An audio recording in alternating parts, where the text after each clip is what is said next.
So here we have the Citroen C4 Picasso automatic on a 64 plate. I'm going to start off by showing you around the outside of the car, and then we'll hop in and run through some controls on the inside. But from the outside you can see it's a 5-door car with alloy wheels and tinted windows. Let's start off inside the boot and then work our way around the rest of the car from there. As we approach the boot, you can see we have reversing sensors.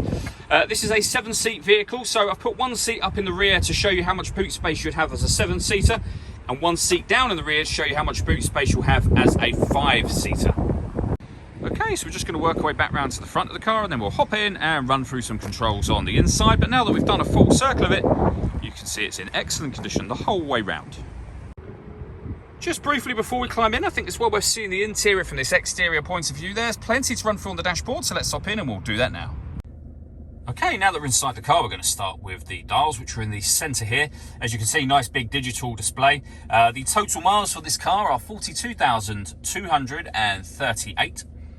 We have the digital readout for the speedometer in the centre there. It'll also show you just below that what gear this car is currently in. So we're in neutral at the moment, and then we've got reverse, automatic and manual all available up there for us, should you wish to use those. Working our way down from that, we have the main screen just here, which houses most of the normal settings you'd be familiar with, which include in this car satellite navigation. Really nice, easy colour system, very, very simple to use. You also have your climate controls here, so you can adjust the passenger, driver temperature, fan speed, the direction you'd like the air to be distributed in once it enters the car. So plenty of different settings down the bottom there. And if I pop the car into reverse, you'll see that this car has also got a full colour reversing camera as well, with guidelines that show you what direction the car is headed in relation to that image being shown on the screen. Over into the steering wheel area just here.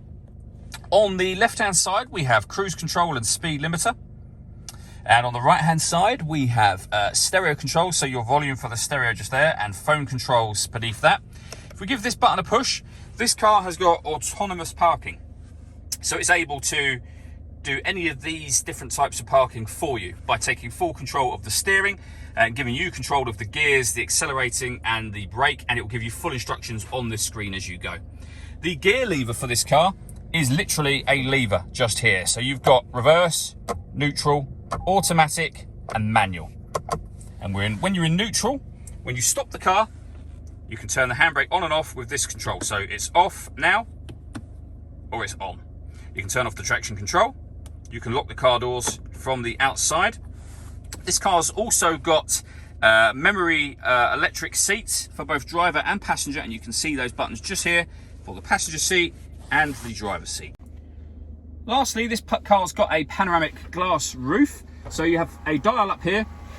If you twist that, the sunblind will open all the way to the back of the rear seats, and as you can see, that lets in a huge amount of extra light. All that leaves me to say is thank you for taking the time to watch this video. If you'd like to come and see the car in person and have a test drive, please feel free to give us a call here at Glenmorns. We'd love to hear from you soon.